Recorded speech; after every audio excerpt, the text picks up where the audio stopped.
नमस्कार, आदाब। हमारे विशेष एक मुलाकात में आपका स्वागत है। मैं हूं रिजवान अहमद सिद्दीकी। आज हम एक नया प्रयोग कर रहे हैं। प्रयोग यह है कि हम आपकी इस कार्यक्रम में शख्सियत से मुलाकात कराते हैं, लेकिन आज हम आपकी मुलाकात करा रहे हैं शख्सियतों से। और ये शख्सियत वो हैं जिन्होंने चिकित्सा क्षेत्र में और समाज सेवा के क्षेत्र में अपनी पहचान बनाई है, विशेष पहचान बनाई है। और ये दोनों एक दूसरे के पूरक हैं, एक दूसरे के साथ मिलकर एक टीम वर्क की तरह काम करते हैं और ज़िंदगी में भी एक दूसरे के सहभागी हैं। तो चलिए इस प्रोग्राम को हम आगे बढ़ाते हैं और इस प्रोग्राम में हमारे साथ डॉक्टर नुज़हत परवीन सिद्दीकी भी रहेंगी, वो भी मेरे साथ होस्ट करेंगी। नमस्कार, स्वागत है आप सभी का हमारी खास पेशकश खास बातचीत में। मैं हूं आपके साथ डॉक्टर नुज़हत परवीन सिद्दीकी। जैसा कि अभी आपको बताया कि इस बार हमारा कुछ अलग ही तरह का कार्यक्रम है, क्योंकि इसमें अब हम एक शख्सियत नहीं, दो शख्सियत से आपको रूबरू करवाएंगे। हमारे साथ मौजूद हैं दो खास शख्सियत। जैसा कि हम जिक्र कर रहे थे, डॉक्टर राजेश शर्मा हमारे साथ हैं और डॉक्टर रेणु शर्मा हमारे साथ हैं। और एक भोपाल में एक बड़ा चिकित्सालय उन्होंने किस सपने के साथ शुरू किया, उसके साथ साथ वो समाज सेवा के क्षेत्र में भी बड़ा काम करते हैं। उन्होंने होशंगाबाद में कुछ ऐसे काम किए हैं जो अनुकरणीय हैं और समाज के लिए एक आदर्श भी बनते हैं। तो डॉक्टर साहब, आप दोनों का बहुत बहुत स्वागत। नमस्कार रिजवान जी, नमस्कार। शुरुआत जिस तरह से हम अपना इस प्रोग्राम की हम शुरुआत करते हैं, आपसे हम समझना चाहेंगे कि डॉक्टर राजेश शर्मा, आपसे ही पहले सबसे पहले कि आप चिकित्सक बनेंगे, क्या ये बचपन से सोचा था या यूं ही बन गए? ये बड़ा ही मज़ेदार प्रश्न है रिजवान जी आपका। अगर मैं बोलूं कि बचपन से चिकित्सक बनूंगा, ये तो बिल्कुल भी नहीं था। मेरी पैदाइश जो है वो भिलाई की है। भिलाई जो इस्पात का कारखाना है, वहाँ पे पिताजी भिलाई स्टील प्लांट में काम करते थे और प्लांट में अक्सर इंजीनियर काम करते हैं। तो मेरा भी सपना था कि मैं उसी प्लांट में काम करूं। और भिलाई बहुत अच्छा शहर है, एजुकेशन बहुत अच्छी है।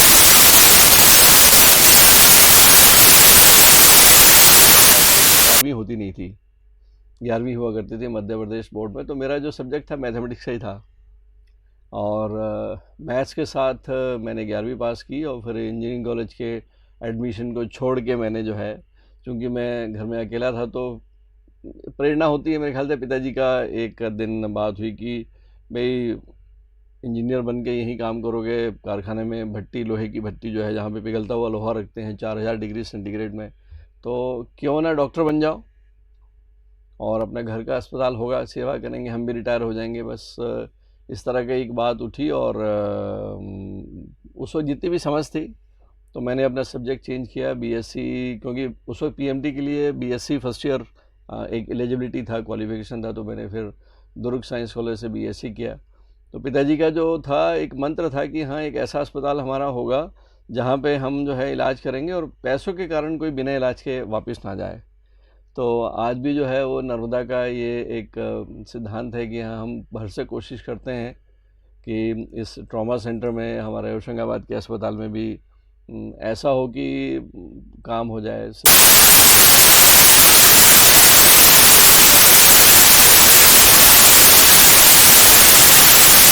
खेती ने हमको इस मार्ग पे ला दिया। ये पिता की इच्छा थी जिसको आपने पूरा करने की शुरुआत की और बाद में रम गए इसमें, मज़ा आ गया। डॉक्टर रेणु शर्मा, आपसे भी कुछ सवाल हैं। डॉक्टर नुज़हत शायद आप करेंगी। जैसा कि आपने देखा डॉक्टर शर्मा, और जैसा कि रिजवान जी ने भी बताया है कि उनके साथ उनकी जीवन संगिनी डॉक्टर रेणु भी है। जाहिर है डॉक्टर हैं, और सवाल भी जैसा शर्मा जी से पूछा रिजवान जी ने, उसी से मिलता जुलता सवाल कि शुरुआत आपकी कैसी हुई और क्या डॉक्टर बनने का सपना आपका था या परिवार की तरफ से किसी तरह का कोई ख्वाहिश ऐसी थी जिसको लेकर आप भी इसी पेशे में आए? मेरा तो बचपन से ही था डॉक्टर बनने का।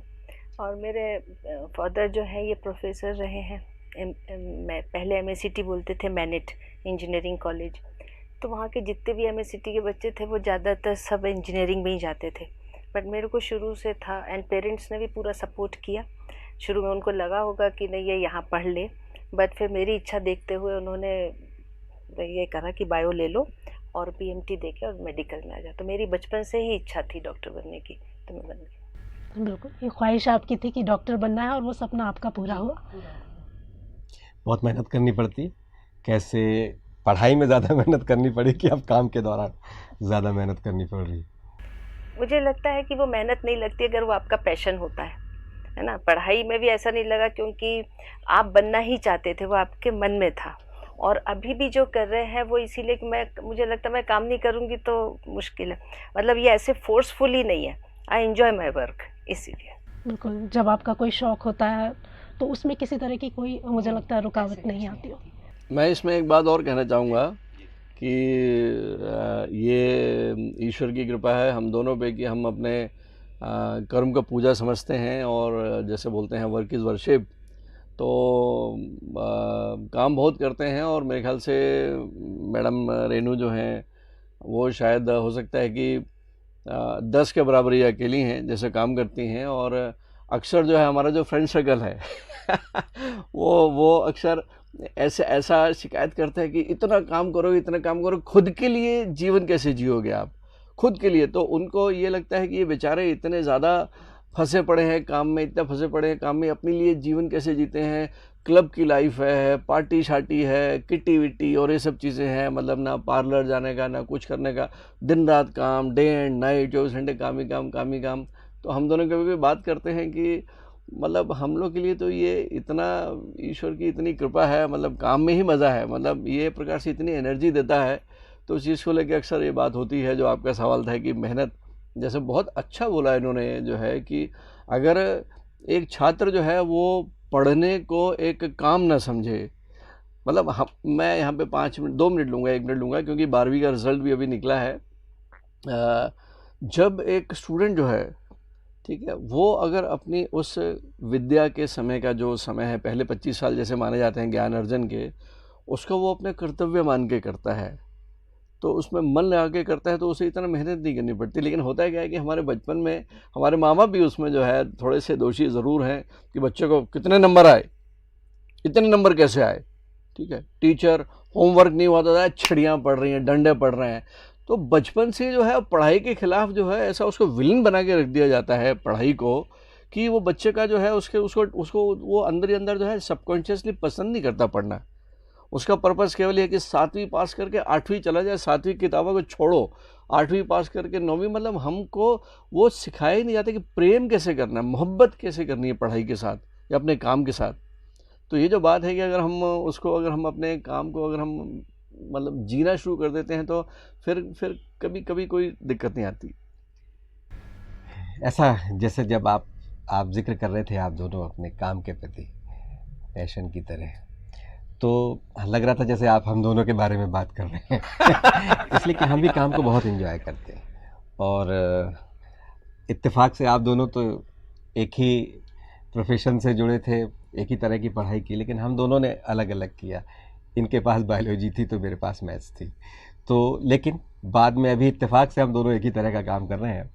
और डॉक्टर साहब, एक युवा पढ़ लिख कर बाहर निकलता है, बहुत सपने होते हैं, बहुत तरह की चीज़ें होती हैं, और उसके साथ साथ एक सपना ये भी होता है कि जीवन संगिनी मिले या जीवन साथी मिले। तो आप लोग कैसे एक हुए? मैं सुनाऊँ, आप सुनाएंगी? पहले मैम तो समझ लेंगे मैडम तो समझते हैं जी।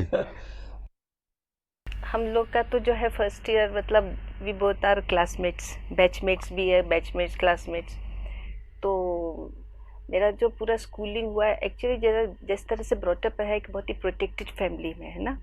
मेरे 2 भाई हैं, बहुत ही अफेक्शनेट रहे पेरेंट्स ने, मतलब मुझे जैसे डांट पड़ना है, बच्चे को डांट रहे हैं, बहुत स्ट्रिक्ट रहना, ऐसे पेरेंट्स का सा कभी रहा नहीं। एंड गर्ल्स स्कूल में पढ़ी थी, ईदगाह में गई और वहाँ से फिर PMT दे के फिर आ गई। तो GMC जाना या गांधी मेडिकल कॉलेज में होना, वो फर्स्ट टाइम ऐसे था कि मैंने कोएड फेस करा था, इसके पहले कभी दे नहीं। और बस उसके बाद तो फिर ये मिले, फिर तो मुझे पता ही नहीं चला कि क्या है। एंड लास्ट तो क्या ये पहली ही नज़र में ही अच्छे लगे?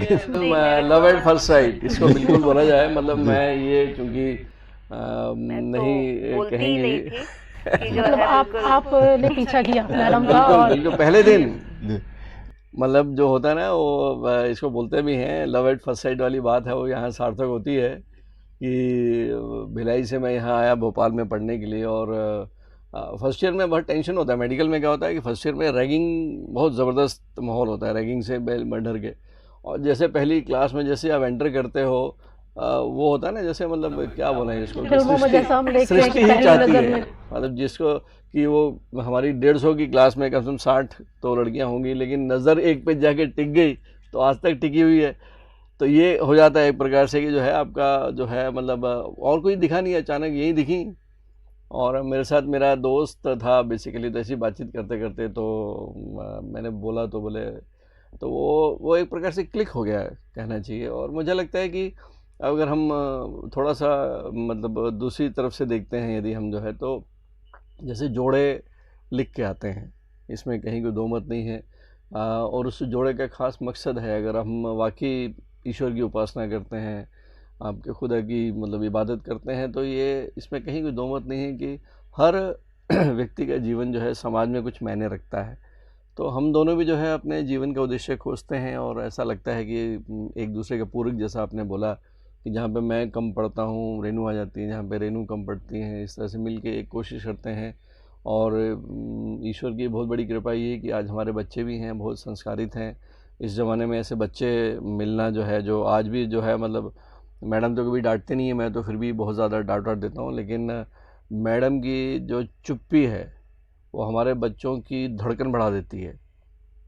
मतलब इन्होंने कुछ बोला और उन्होंने अगर नहीं माना तो बस ये चुप हो जाती हैं, और इनकी चुप्पी जो है उनके अंदर में तहलका मचा देती कि नहीं, कुछ तो भी गलत हो गया। तो आज के इस युग में ऐसे बच्चे, खामोशी है वो कहीं ना कहीं एक बड़े तूफान की आमद। अब वो तूफान अंदर रहता है नहीं रहता है, लेकिन लेकिन वो खामोशी की जो भाषा है, आवाज़ है, भाषा है। वो बहुत ज़बरदस्त है। तो जैसे बाकी चीज़ें तो ये मैम आपस में बात करेंगी, लेकिन क्या मैम को जब आपने देखा जिस तरह से बहुत अभी भी शर्मीली हैं ये, तो वो क्या उस समय बस ऐसा लगा कि सिमटी सी शर्माई सी किस दुनिया से तुम आई? मैं बता रहा हूँ, ये जैसे इन्होंने बताया ना, ओवर प्रोटेक्टेड, मतलब एक बोलना चाहिए कि किसी एक ऐसी शख्सियत को जो बहुत ही मासूम है, अचानक उसको जो है भीड़ भाड़ वाली जगह में रख दिया तो समझ में नहीं आएगा। तो ऐसी बहराएं घूमती रहती थी एक कॉलेज में भी, मतलब बिल्कुल भीड़ भाड़ में जो है इनकी बालों की खूबसूरती ऐसी थी कि बहुत लंबे बाल थे, कमर तक आते थे बाल। और एक समझ में आ जाता है ना, मतलब इन्होंने कभी सर उठा के मेरे ख्याल से, और उस चक्कर में 2-4 बार टकराई भी होंगी। वो एक बार तो प्रोफेसर से टकरा गई, क्योंकि नीचे देख के चलती थी, तेज़ चलती थी, ठीक है। तो भीड़ भाड़ में तो इनकी जो वो होता है ना कि क्या होता है, मतलब एक उस वक्त के युवा को एक युवती में क्या पसंद आता है, तो वो अगर लिस्ट बनाएं तो वो सारी चीज़ें इनमें थी। तो और मेडिकल कॉलेज में तो ये सब चीज़ें चलती हैं, तो वो फिर जो कभी कभी लगता है जैसे आप कुछ मेरी बातें बयान कर रहे हैं। लंबे बाल जो थे इनके भी मुझे बहुत पसंद थे। आप कुछ शायद यही सब ख्वाहिशें रखते हैं लड़के एक लड़की में और अपनी जीवन साथी में। बहरहाल ये जो चीज़ें बताई कि ये तो आपका शुरुआत कैसे हुई, आपका आपस में मिलना कैसे हुआ और शादी, लेकिन इसको अगर हम समझे परिवार में आप जैसा कि बताया आपने दो बच्चे हैं। मैम की फीलिंग भी समझे थोड़ा सा। हाँ। उस समय उस दौर में सर तो पीछा कर रहे थे, मैम क्या सोच रहे थे जी, आपको क्या लगा जैसा इन्होंने देखा कि एक सिंपल शर्मीली और बिल्कुल रिजर्व रहने वाली लड़की पसंद आई? आपको क्या, आपने क्या सोचा था कि जो आपका सपनों का राजकुमार होगा किस तरह का होगा, और डॉक्टर साहब में आपने क्या कुछ देखा? मुझे तो समझ भी नहीं आया अभी तक भी नहीं कि क्या है। बस ये है कि मैं ये बोल सकती हूँ, जो भी first boy who came in my life was doctor Rajesh, और उन्हीं से मेरी शादी हो गई। जो भी था, मतलब आप जिसको समझो, आप उसे दोस्ती समझो, आप उसे प्यार समझ लो, जो भी है, क्योंकि उसके पहले कभी कोई ऐसे था भी नहीं। और आगे जिनसे मैंने फर्स्ट टाइम मिली, बात करा, और वहीं शादी हो गई, ऐसे था। घर में ज़रूर था थोड़ा, क्योंकि ऐसे लगता है ना, पेरेंट्स को लगता है कि लड़की की शादी हुई तो एक सेटल्ड होना चाहिए लड़का, कि ऐसे नहीं दोनों ही पढ़ रहे हैं सब। लेकिन धीरे धीरे पेरेंट्स भी तैयार हो गए थे, और अब तो वो ये बोलते हैं हम ढूंढते तो हम भी नहीं ढूंढ सकते थे, ऐसा यह था। सवाल वही था। तो शुरुआत किसने की, ये पहल किसने की थी आप दोनों में, इजहार किसने की? मेरे ख्याल से रिजवान भाई, अगर उस वक्त बात करते हैं तो मतलब हमारे ज़माने की जो आशिकी थी, या मेरे ख्याल से आपके ज़माने की आशिकी में, उस वक्त जो था ऐसा नहीं होता था। मतलब आशिकी का मतलब होता था कि शादी, मतलब अगर पसंद किया है तो फिर वो शादी है, फिर वो टाइम पास वाला कंसेप्ट नहीं था बेसिकली, चलो जब तक हैं। मतलब मुझे को कभी ये हुआ ही नहीं, और हम लोगों ने शायद आपस में फर्स्ट ईयर सेकंड ईयर में डिसाइड ही कर लिया था हमने लगभग कि हाँ हम ज़िंदगी साथ ही नहीं, जिएंगे वो जब करके। डिसाइड आप कर रहे थे, कोई ना कोई पहल करता है। बहुत संकोच होता था हमारे ज़माने में, आपका और हमसे पहले का ज़माना है आपका। हमारे ज़माने में भी बरस महीनों लग जाते थे, आसपास घूमते रहना, संकोच में कहते भी नहीं नहीं थे। रिजवान में आपकी जो इसमें फीलिंग इसमें थी उसको मैडम तक कैसे रिजवान में मैं पहुंचाया? इसको बताऊंगा, मैं आज भी मैं बोलता हूँ मैं बहुत ही इम्पल्सिव हूँ। ये इसको मेरी कमज़ोरी बोल लें या मेरी स्ट्रेंथ बोल लें, डिसीजंस लेने में मुझे वक्त नहीं लगता है, बहुत जल्दी त्वरित निर्णय लेता हूँ मैं। और मुझे क्योंकि मालूम है कि निर्णय लेने में 50% सक्सेस तो है ही भाई, या तो आप 50% नहीं हुआ तो गलत हो गए, और ये तो सक्सेस मिलेगी, तो कोई टेंशन नहीं पालना चाहिए। 33% पासिंग मार्क होते हैं, इसमें तो 50% है, मतलब आप इधर आ गए तो है। और यहाँ भी देख के जो है निर्णय तो डे वन ही डिसाइड कर लिया था हमने कि भाई यहाँ बिल्कुल सही है, सही चल रहे हैं गिल के, और मैंने घर में भी बता दिया था फर्स्ट ईयर में ही। और मेरे ख्याल से रेनू शायद जो शुरुआत में जो जैसे पत्रों का आदान प्रदान होता है, वैसे ही हमने कार्ड में कुछ, मेरे ख्याल से बर्थडे था रेनू का, तो मैंने कार्ड दिए थे, 4 कार्ड दिए थे उसके। आजकल जो उसमें जो लाइन्स हैं वो भी हमको याद हैं, आज की डेट में संभाल के भी रखे होंगे शायद अभी। तो मेरे ख्याल से बहुत जल्दी डिसाइड कर लिया था कि साथ में रहेंगे करके, है ना। कुछ लिखा था मैम आपने?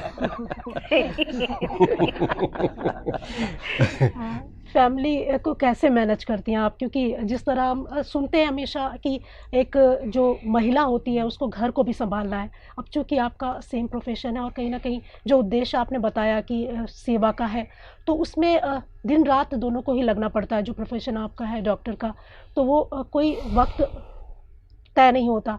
कभी भी कोई इमरजेंसी ऐसी है उसमें आपको खड़े ही होना पड़ता है। पर ऐसे टाइम जब आप बच्चों को भी एक बेहतर फ्यूचर देते हैं, एक बेहतर परवरिश उसकी करते हैं, तो किस तरह मैनेज करते हैं आप अपने काम को? क्योंकि सपोर्ट ज़रूर मिलता होगा डॉक्टर साहब का, किस तरह का सपोर्ट उनका रहता है, और घर और हॉस्पिटल कैसे मैनेज करते हैं? बच्चे जब दोनों हो गए तो कुछ साल तो मैंने प्रैक्टिस छोड़ ही दी थी, भूल गई थी कि मैं डॉक्टर हूँ या मैंने पढ़ाई करी है ना। अब पूरा टाइम बच्चों के साथ, मतलब उनको नहलाना, खिलाना, सुलाना, उनके साथ हैरी पॉटर देखने जाना, मेला देखना, सब कुछ मैं उन्हीं के साथ करती थी। ऐसे कोई सर्वेंट्स वगैरह नहीं थे। और जितना भी थोड़ा बहुत सपोर्ट था, मेरे पेरेंट्स अनफॉर्चुनेटली, मेरे इन लॉज जो है वो जल्दी चले गए थे, तो इस चक्कर में मैंने प्रैक्टिस छोड़ दी थी।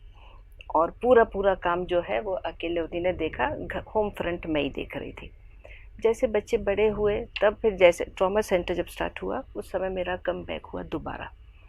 तो ऐसा था कि मॉर्निंग से लेके 2 बजे तक रहना।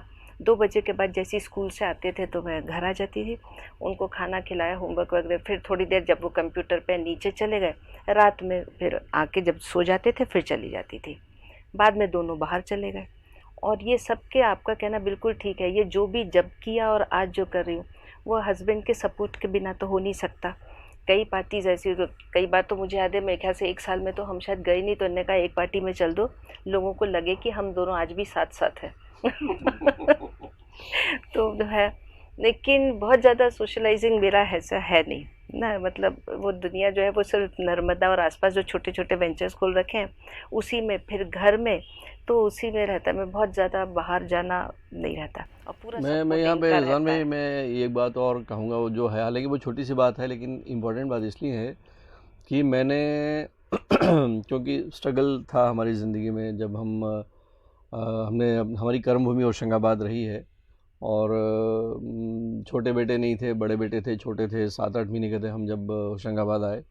और जैसा रेणु ने बताया कि मेरे ख्याल से शादी के बाद से ही थोड़े समय इन्होंने प्रैक्टिस करी भिलाई में, फिर हम लोग आ गए होशंगाबाद। और लगभग 2006-07 तक, जब तक बच्चे जो है समझदार नहीं हो गए, तब तक इन्होंने बिल्कुल, ये तो एक बात है कि प्रैक्टिस नहीं करना, लेकिन मैंने ये आज तक नहीं देखा मैंने कि बच्चे उठे हों और रेनू ना उठी हुई हो, और बच्चे सोएं उसके बाद सोना। कभी हैरी पॉटर के अलावा कभी ज़िंदगी में मैंने नहीं देखा कि इन्होंने कभी टीवी में कोई ये जो सास बहू और ये सब जो सीरियल चलते हैं इस टाइप के कभी देखे हों। इससे बड़ी बात मैंने आज तक नहीं देखा कि मेरे बच्चों की पॉटी और सुसु के कपड़े हमारी मेड ने बदले हुआ किसी और ने साफ़ किया।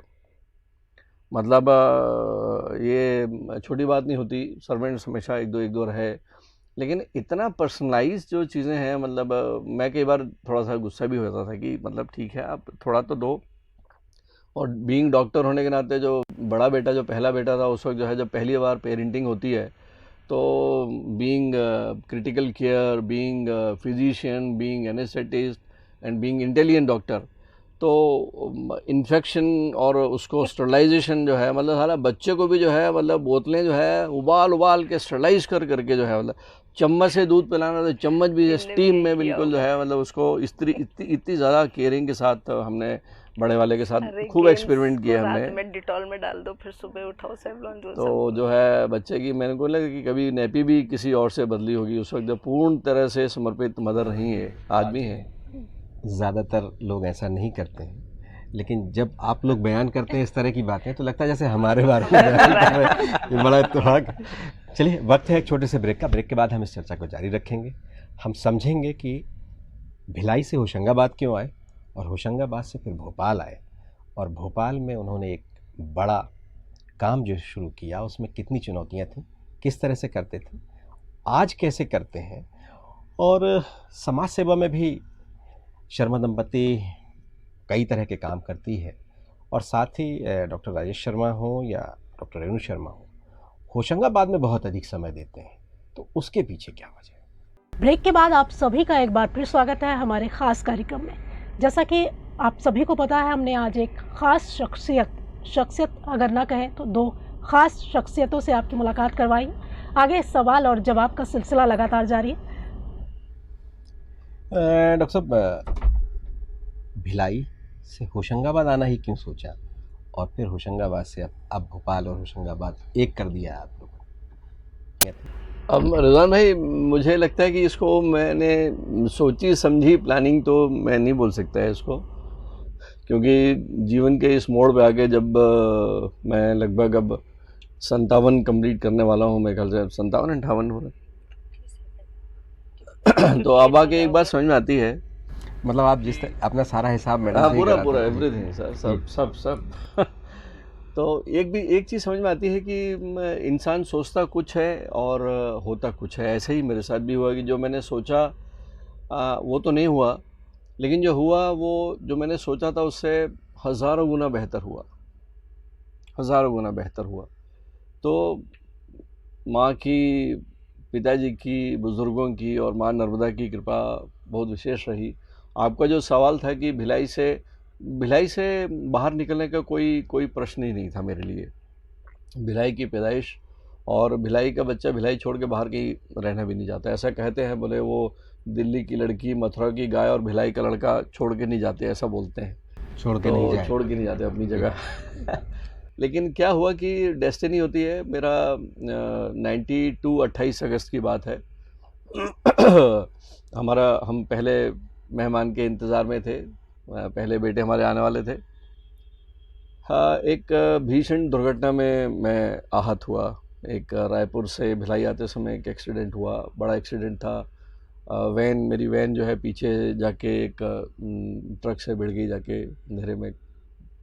तो उस वक्त मैं जस्ट कॉलेज से निकल के 89 में गया ही था भिलाई, और संघर्ष था जीवन का। मैं काम कर रहा था, सेटल कर रहा था, और ये एक्सीडेंट हुआ। एक्सीडेंट ने मुझे तोड़ दिया।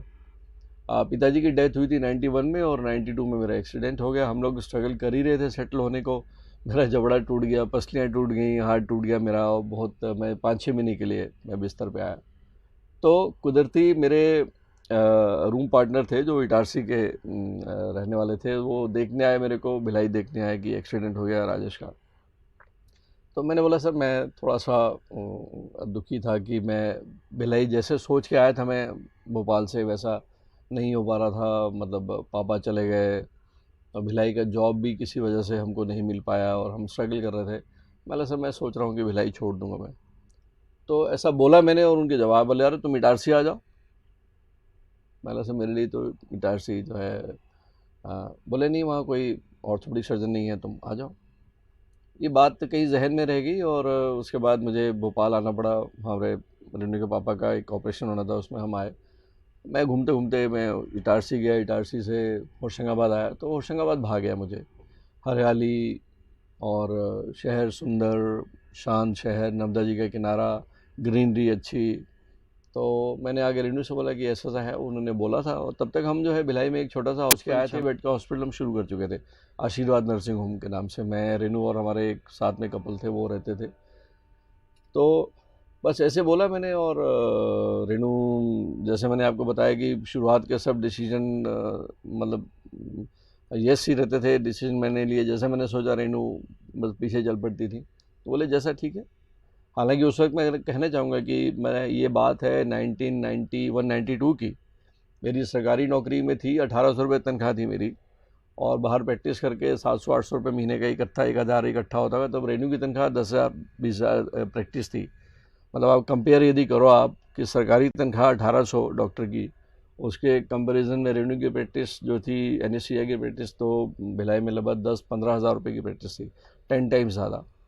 बट ये निर्णय मैंने लिया कि मैं छोड़ के जा रहा हूँ। तो इन्होंने एक शब्द, मतलब माथे पे एक कहीं शिकन भी आई हो कि मतलब क्यों जाना है करके, नहीं, ठीक है जैसा है। तो हम बस वो, मेरे को लगता है कि माँ ने बुलाया था हमको, नर्मदा ने, हम होशंगाबाद आ गए।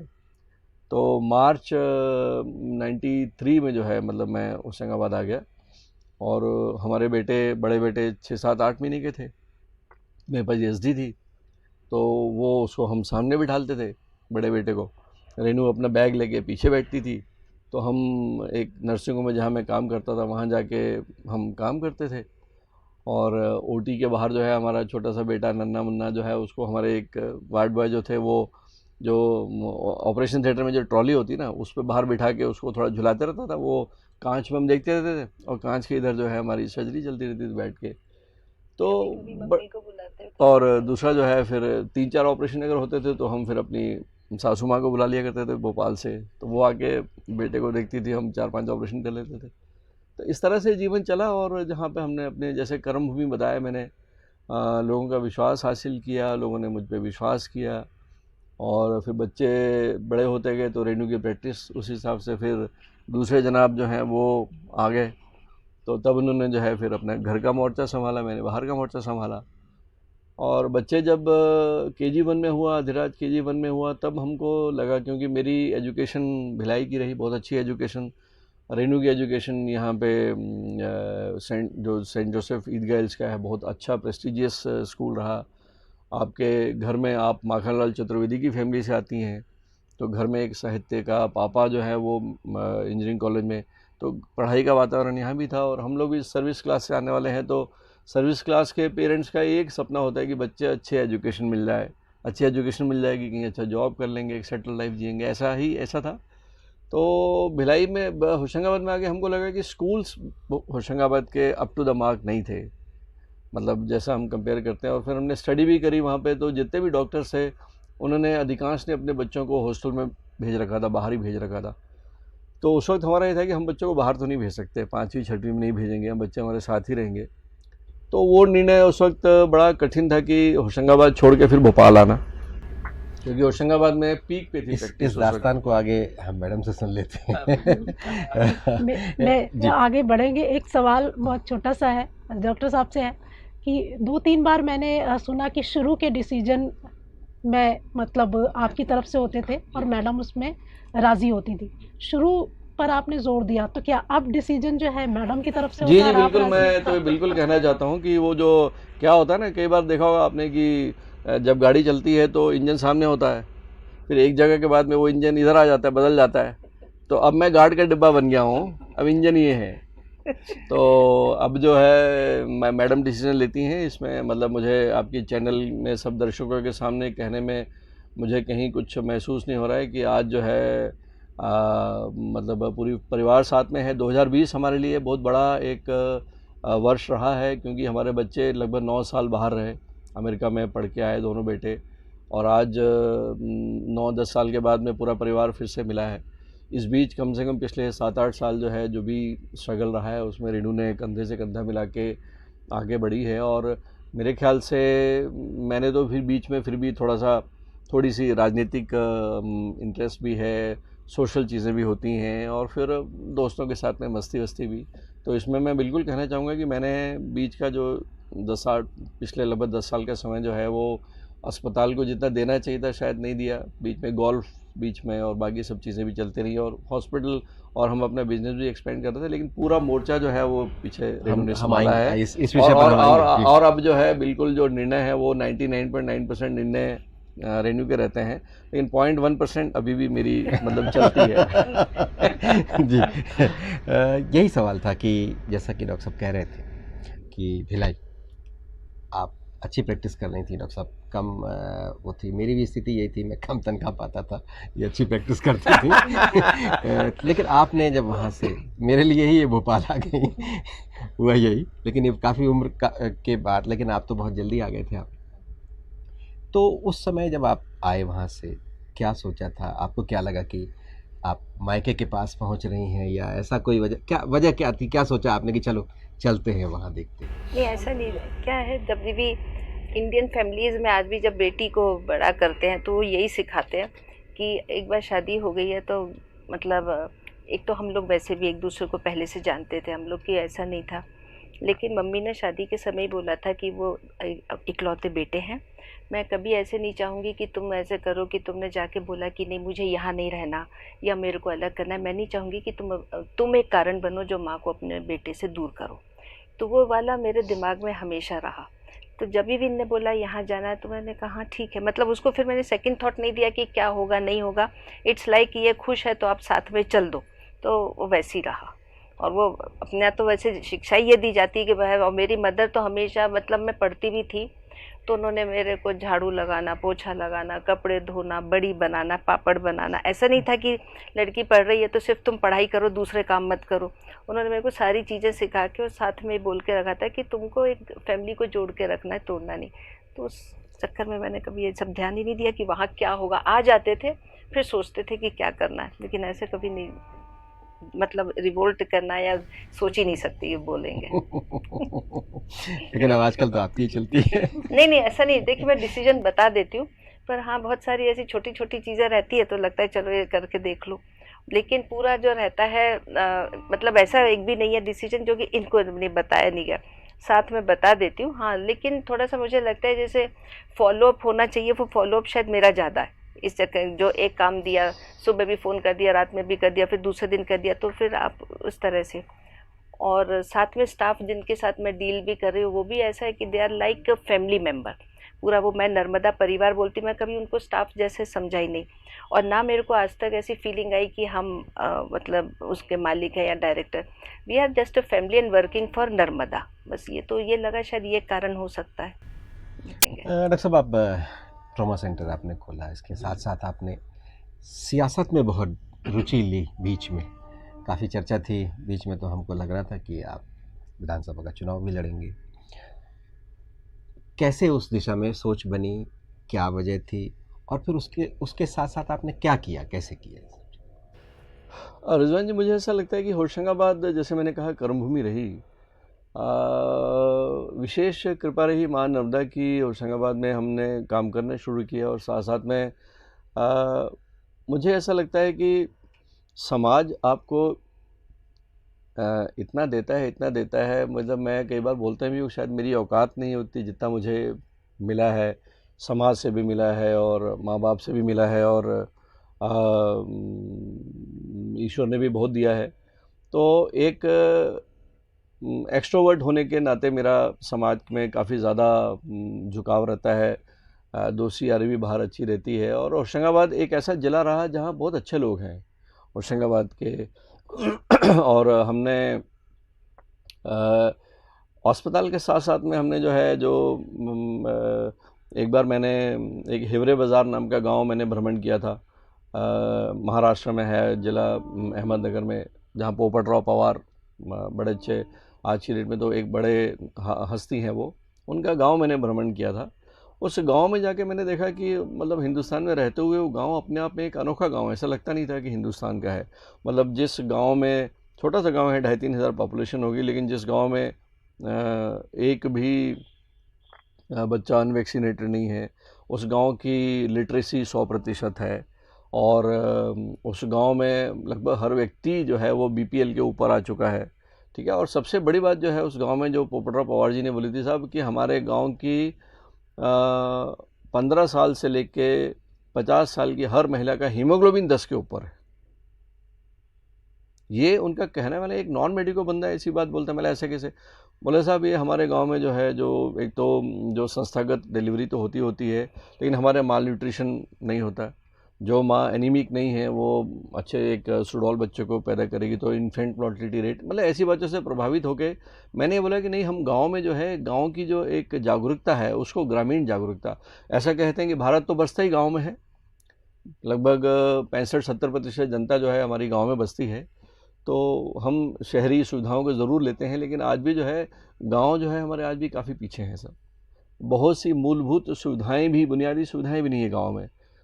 तो समाज का एक अंग होने के नाते हमने स्वीकार किया, मैंने रेणु ने बैठ के, कि नहीं हमें कुछ करना चाहिए। तो होशंगाबाद में करते करते करते करते हमने एक नर्मदा जीवनदानी एक संगठन किया, NGO का संगठन किया, जो गाँव में सैनिटेशन का और हेल्थ का, एजुकेशन का, वुमेन एम्पावरमेंट का और किसानों के लिए जो है काम करते हैं। तो हमने 45 गांव गोद लिए थे 2007-8 में। हम रोज़ 3 गाँव को जाके हम मेडिकल कैंप करते थे। हम गाँव को जो भी हमसे करते बनता था करते थे। धीरे करते करते करते करते ये है कि मैंने, मतलब मैं ये दावे के साथ कह सकता हूँ आज जो है कि लगभग 933 गाँव हैं, 936 गाँव हैं होशंगाबाद ज़िले के।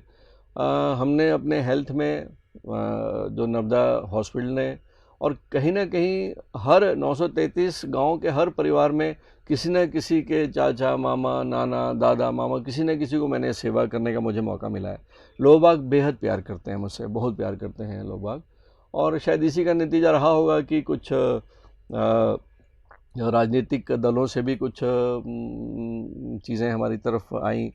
और मुझे जो ये समझ में आया कि समाज में ही जो है, अगर ये एक ऐसा वर्ग है जहाँ पे हम समाज के लिए और बेहतर क्या कर सकते हैं। तो ये एक मन में था कि हाँ, जो चीज़ आपने जो सियासी चीज़ बोली, धीरे धीरे करते करते मैं करीब आता गया और पार्टीज़ के करीब आता गया। तो मुझे ये एक मन में है कि अगर कहीं मुझे सेवा करने का मौका मिलता है तो मैं होशंगाबाद की जनता की सेवक बन के कैसे सेवा कर सकूं। बस ये एक छोटा सा मन में बात है। रेणु जी, जिस तरह आपने बताया कि नर्मदा हॉस्पिटल जो है वो एक परिवार की तरह है, वहाँ के स्टाफ को आपने कभी स्टाफ नहीं, परिवार का सदस्य समझा। जब मैं आ रही थी तो ये पता चला कि आप रात भर हॉस्पिटल को देती हैं, और रात भर काम करने के बाद अगर देखा जाए कि इस उम्र में आकर कहीं ना कहीं एक लोगों में थकान देखी जाती है। अक्सर सुनने को मिलता है कि अब बहुत हो गया, थकान सी महसूस होती। तो रात भर काम करने के बाद जो एनर्जी हम देख रहे हैं अभी भी आपके अंदर, दिन का वक्त है, और जो ऊर्जा आपकी दिखाई दे रही, कैसे मैनेज करती हैं रात और दिन को? हम लोग की, मुझे तो लगता है मेरे लिए रात और दिन है ही नहीं। 24 आवर्स जो है वो पूरा एक ही है। और दूसरा, मैंने जैसे बताया, इनका सपोर्ट रहा, फैमिली मेम्बर्स जो हैं, पूरा नर्मदा परिवार सबका। सच बताऊं, मैंने कभी इस पर सोचा नहीं। हाँ, मुझे थकान महसूस नहीं होती, ये बिल्कुल सही है। और शायद जब आप ICU में जाते हैं, आप देखते हैं कोई भी क्रिटिकल है, आपका दिमाग एकदम से, मतलब आप सारी चीज़ें भूल के उनके पीछे पड़ जाते हो। 10 में से कोई 2 पेशेंट भी ऐसे हैं जो कि जाने वाले हैं और बच गए, तो एक आपको एक आंतरिक खुशी मिलती है। दूसरा, कहीं पे नेग्लिजेंस नहीं होता। कोशिश ये रहती है, होता है ह्यूमन एरर हर जगह होने के लिए हो सकते हैं, बट अगर आप बहुत विजिलेंट हो तो मुझे लगता है कि यहाँ पे शायद कोई स्टाफ भी नहीं सोता। उन्हें ये मालूम है कि मैडम जाग रही हैं, तो वो भी नीचे जागते रहते हैं। फिर इतने सालों में इस समय बच्चे भी बाहर थे। जब मैं बात करती थी, मैं रात में यहाँ बात करती, वहाँ पे आफ्टरनून इवनिंग चलते रहता था, उनसे भी बात हो जाती थी, ये भी काम हो जाता था। तो एक तरफ से इट्स लाइक अनप्लैंड था, लेकिन सब कुछ अच्छी तरह से होता चला गया। और अब तो वो आदत ही बन चुकी है पूरी। और वैसे भी बच्चे छोटे रहते हैं, मुझे लगता है कि आपने भी वही किया होगा कि जिस दिन से माँ बनते उस दिन से नींद लेना तो भूल जाते हैं। वो तो याद रहता है, 3-4 घंटे भी बहुत हो जाता है, उसमें हमारी नींद पूरी हो चुकी होती है। होमवर्क है, ये पहले बड़े करो, फिर उनके होमवर्क, फिर ये, और बाद में आप यहाँ आ जाते हो, आप तो भूल चुके होते हो। कोरोना काल है, सोशल डिस्टेंसिंग हमने बनाई है। हम तो हमेशा संदेश देते हैं, आप लोग, हम सब बैठकर सोशल डिस्टेंसिंग के साथ बात करें। इस काल को, इस कालखंड को कैसे देखते हैं? बहुत चुनौतियां हैं, जैसा कि मुझे याद पड़ता है कि सबसे पहला पेशेंट कोरोना का नर्मदा हॉस्पिटल में ही उसकी डेथ हुई। तो फिर उसके बाद मन में क्या आया, कैसे सावधानी बरतनी है, कैसे करना है, और जो आपने इस पे ढेर सारी रिसर्च भी की, उसको आप हमारे दर्शकों के साथ कैसे साझा करना चाहेंगे? रिजवान जी, आपके माध्यम से, आपके चैनल के माध्यम से ये मैं ज़रूर कहना चाहूँगा कि ये आपदा जो है, ये चूँकि पहले कभी भी विश्व में नहीं आई, इस तरह का वायरस कभी आया नहीं। कोरोना का फैमिली के इस वायरस ने अपने आप को बदल के शरीर के बाहर बहुत समय, लंबे समय तक जीना इसने सीख लिया, और इसलिए इसका संक्रमण बहुत ज़्यादा है। लेकिन जिस तरह से पूरे विश्व में इसके संक्रमण को लेकर हम सब चिंतित हैं, आपके चैनल के माध्यम से कहना चाहूँगा कि संक्रमणशील होना एक अलग चीज़ होती है, लेकिन प्राणघातक होना एक अलग चीज़ होती है। विरुलेंस और कंटेजियसनेस जिसको बोलते हैं, तो ये फिर भी एक बहुत अच्छी चीज़ है कि इसका जो है उतना प्राणघातक नहीं है ये, है ना, ऐसा नहीं है कि नहीं है करके, लेकिन फिर भी जो इससे ज़्यादा डेडली वायरस और भी हैं। और यहाँ मैं इस बात का भी मैं मतलब जिक्र करना चाहूँगा कि हमारे भारत में हमारे प्रधानमंत्री जी ने जिस सूझबूझ के साथ में जो लॉकडाउन की जो प्रक्रिया को अपनाया, उससे हम लोग बाकी विश्व में अगर देखते हैं, इटली, स्पेन और अमेरिका को देखते हैं यदि, उससे हम फिर भी काफ़ी अपने आप को हमने प्रोटेक्ट करके रखा। जहाँ तक बात है इसके फैलाव की, तो फैलाव तो होगा, इसमें कहीं दो मत नहीं है, हमको खुद को बचना पड़ेगा। और आज इतने समय के 6-7-8 महीने के बाद अगर कहते हैं, तो इससे बचने का उपाय केवल और ये है कि हम इसके सामने ना पड़ें। लेकिन डरना भी नहीं चाहिए हमको, जो है मतलब मन में ये वहम रखना है कि अगर कहीं मान लीजिए कहीं कोरोना हो भी गया है, तो मन में ये भाव, इतनी नेगेटिविटी नहीं आ जाए कि हाँ, इससे जैसे पहले था कि हाँ मतलब कोरोना हो गया तो इससे फर्टिलिटी आ जाएगी, डेथ होगी। ऐसा बिल्कुल नहीं है। एक सर्दी ज़ुकाम का ही वायरस है, इसकी भिन्नता अलग है, इससे निकली हुई तकलीफ़ कुछ अलग होती है। लेकिन हाँ मतलब जैसे आज हम अपने भारत देश की बात करते हैं, भोपाल की बात करते हैं, तो 2.03 मोर्टलिटी है, अर्थात अगर 100 लोग पॉजिटिव मिलते हैं तो 2 की डेथ है। और वो डेथ भी ऐसी है जिसमें कि एज ज़्यादा है या दूसरी कोमॉर्बिडिटीज़ हैं, अर्थात 98 लोग तो ठीक हो ही रहे हैं, 98 तो ठीक हो रहे हैं। लेकिन मैं फिर भी कहना चाहूँगा कि कैसे अच्छा जीवन जीना है, कोरोना कम से कम पूरे विश्व को ये तो सिखा गया। हमको अपने शरीर की संजीवनी शक्ति को कैसे बढ़ाना है, हमको अच्छी हेल्थ कैसे जीना है, हमको अपनी इम्यूनिटी को कैसे बरकरार करके रखने का है। पूरा विश्व आज जो है इस मैसेज के साथ जी रहा है। तो आज हमको कैसे जीना चाहिए, हमको एक फिज़िकल डिस्टेंसिंग तो होनी ही चाहिए। इसके साथ साथ में जो है हम कहीं भी बाहर जाते हैं, पर्सनल हाइजीन कि ये मान के चलिए आप कि अगर बाहर गए हो तो हर जगह जो है वायरस चिपका हुआ है, आपको मन में ही मान के चलें कि जिस सरफेस पे भी आप छू रहे हो वहाँ पे वायरस है, मान के चलिए। और आप हर 20-25 मिनट के बाद में आजकल सैनिटाइज़र है या साबुन है, उसे हाथ धो के रखें। बार बार हाथों को आदत होती है बालों पे फेरना या मुंह पे लेना, उस आदत से बचें। घर जब आते हैं जो आप जो है, अगर आप वाकई एक ऐसी जगह गए हो जहाँ पे कोई कंटेनमेंट जोन है, तो घर आके जो है आप छोटे बच्चों के पास ना जाएं, बुज़ुर्गों के पास ना जाएं। आप जाके अपने ये बाहर के वस्त्र उतार दें, बाथरूम में अलग जाके रख दें, गर्म पानी में डाल दें, ये मान के चलते हुए कि इस पर वायरस जो है वो चिपके हुए हैं। लेकिन इसके साथ में बहुत इंपॉर्टेंट ये है कि ये विटामिन सी, अच्छे फल, इस वक्त जो है आप अच्छी सब्जियां खाना सीख जाएं, अच्छे फल खाना सीख जाएं, लंबी सांसें लेना सीख जाएं, प्राणायाम करें, अपने शरीर की ऑक्सीजन को, अपने फेफड़ों का भरपूर उपयोग करिए आप। अक्सर हम लोग जो है बातचीत में करते करते जो है टाइडल वॉल्यूम बोलते हैं, डॉक्टर नुसरत बहुत अच्छे से समझेंगे कि एक आदमी कितनी सांस लेता है। हम लोग जिंदा रहने के लिए सांस लेते हैं जितनी चलती, हम सुबह से हमको याद भी नहीं है कि अगर हम देखें कि क्या हम वाकई ढंग से सांस ले रहे हैं। इनवॉलंटरी चल रही है, धड़कन जैसे चल रही है वैसे सांसों की गति भी चल रही है। लेकिन कुदरत ने सांस एक ऐसी चीज़ दी है जो हमारे कंट्रोल में है भी। अभी बैठे बैठे जो है हमारे फेफड़ों की 3000 सीसी की कैपेसिटी होती है, 3 लीटर हवा जा सकती है। लेकिन हम लोग आधी लीटर में ज़िंदा रहते हैं, बातचीत करते करते, तो हम आधे लीटर से गुजारा कर लेते हैं। तो आधे लीटर को कैसे 3 लीटर भरना है, इसी को प्राणायाम कहा जाता है। बैठे बैठे अपनी सांसों को लंबा करें और लंबा छोड़ें, स्वच्छ वातावरण में रहें। घर में बंद कुंडाओं में बैठना है, वातावरण आपका वेंटिलेटेड रहे, अच्छी हवा आ जाए, और सुबह जल्दी उठें, प्राणायाम करें, अच्छी सब्जियां खाएं। बाहर जब जाते हो आप जो हो, तो अपने साथ जो है गर्म पानी, जो मैं बार बार कहता हूँ, हर बार मैंने कई चैनल्स में कहा भी है कि कोई कैसे भी करके, ब्लैक कॉफ़ी अच्छी लगती है, ब्लैक टी अच्छी लगती है, हर्बल टी अच्छी लगती है, खौलता हुआ पानी हर आधे घंटे में 3-4 घूंट ले लें, क्योंकि वायरस जब भी आपके अटैक करता है तो आपके फेरिंग्स में ये काफ़ी समय तक रहता ही चिपका रहता है, एकदम से नहीं है कि सांस ली और फेफड़ों में चला गया, ऐसा नहीं है। तो वो जो पीरियड है उसमें जो है अगर आप एक प्रैक्टिस करते रहते हैं तो काफ़ी चांसेस हैं कि वो जो है आपके इंटेस्टाइन में चला जाएगा, डायरेक्टली लंग्स में जाने की थोड़ी सी चांसेस कम हो जाते हैं और वहाँ पे कम हार्मफुल होता है ये। और इसके साथ साथ में जो है जो अननेसेसरी बाहर निकलना बंद करें, अननेसेसरी जो चीज़ें हैं उसको अवॉइड कर रखें, अच्छे जीवन जीने की कोशिश करें। मैं यहाँ ये बात ज़रूर जिक्र करूँगा आपको, जो जो मैडम ने जो कहा था कि मैडम शर्मा का जो है, मैं मेरे लिए भी बड़ा है कि बहुत अच्छी किसान है ये जो है जो जो मेरे लिए भी आश्चर्य है कि हमने कभी हमने कभी किसानी नहीं की, लेकिन मैडम जो है अपने 35 एकड़ के फार्म हाउस में ऑर्गेनिक ये चीज़ इन्हीं से समझ लेते हैं। ये बहुत अच्छी और इसके साथ साथ ये बहुत अच्छी और इसके साथ साथ में इन्होंने जो है प्लांटेशन का भी एक बहुत बड़ा मतलब नर्मदा ने होशंगाबाद में हमने जो है पिछले साल तकरीबन 57,000-58,000 वृक्ष लगाने का एक हमने लिया था। तो होशंगाबाद में हम ये सतत प्रयास है, मतलब अब हमारा जीवन समर्पित है कि धरा को हरा भरा कैसे रखें और कैसे शुद्ध खाना जो है। मैडम आप बताइए, आप और ऑर्गेनिक जो सब्जियों और उत्पादन की बात कर रहे हैं डॉक्टर साहब, वो समझना चाहेंगे कि किस तरह आप उसको करती हैं और कैसे लगता है और क्या सोच है आपकी इसके पीछे? हम लोग का जो फार्म हाउस है, जो खेत है, वो होशंगाबाद के पास है, शाहगंज में।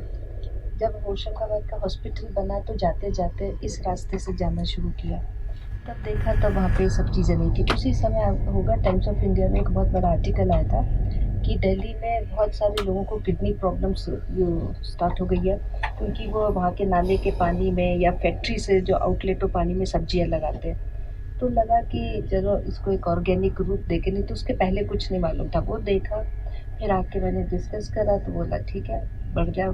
तो आगे ऐसे करते करते वहाँ पे पूरा उसमें 5 साल का रहता है। 1 साल आपने किया जब कुछ नहीं डाला, सेकेंड ईयर फिर आपका थोड़ा सा और कम होता है। उसमें 3-4-5 सर्टिफिकेट्स हैं, 3 है, C1 C2 C3। आपकी सॉइल टेस्टिंग के लिए ले जाते हैं, जो क्रॉप्स होता है वो ले जाते हैं जो, लेकिन उसमें इनिशियल स्टेजेस में आपका प्रोडक्शन लेवल कम होता है। अगर पहले आपका 400 क्विंटल गेहूँ हुआ है तो वो हो सकता है फिर 50, 75 या मैक्सिमम 100 तक जाएगा। इसीलिए लगता है बहुत सारे किसान लोग इसको करते नहीं, क्योंकि जितना है उतनी अवेयरनेस नहीं है ऑर्गेनिक की, तो आपको उतना मिलता नहीं है।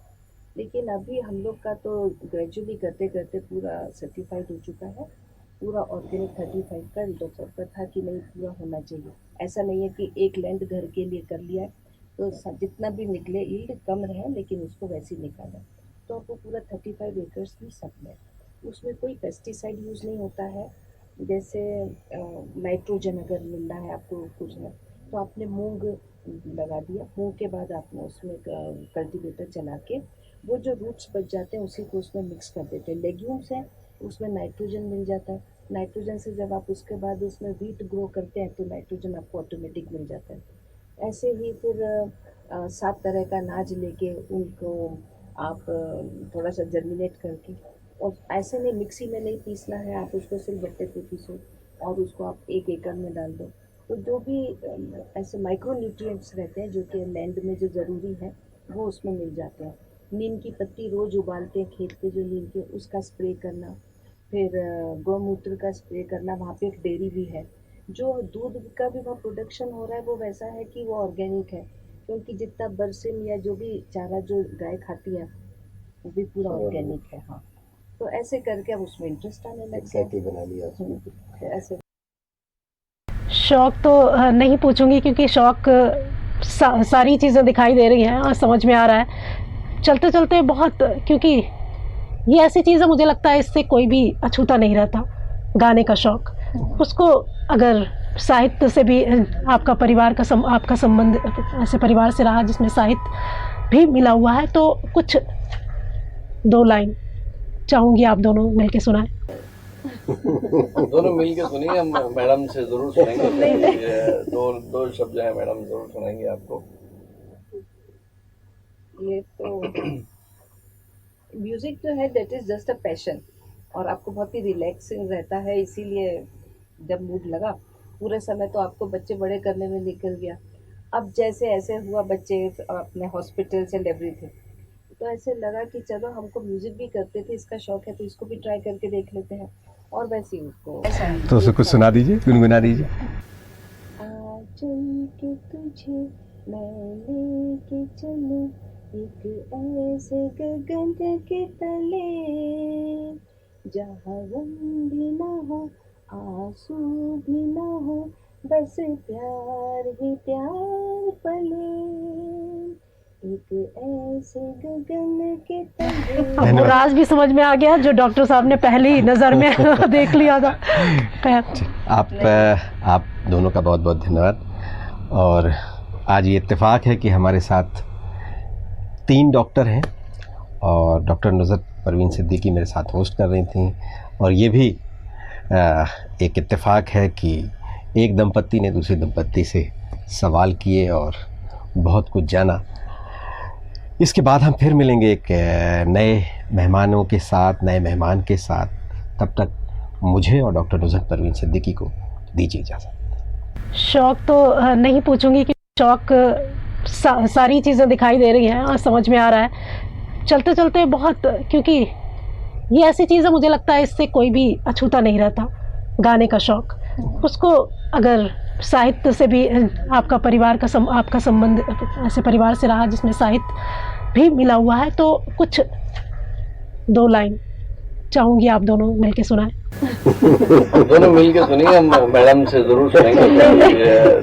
दो शब्द है मैडम जरूर सुनाएंगे आपको।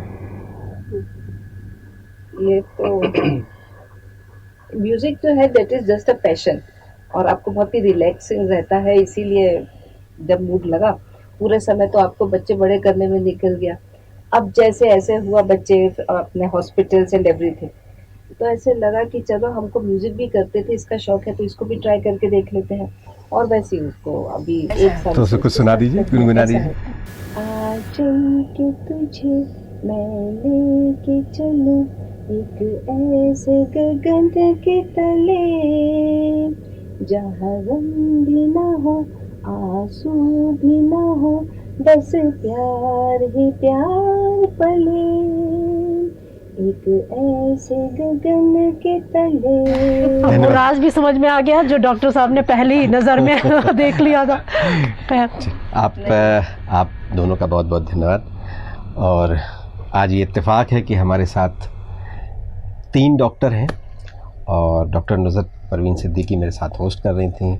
और ये भी एक इत्तेफाक है कि एक दंपत्ति ने दूसरी दंपत्ति से सवाल किए और बहुत कुछ जाना।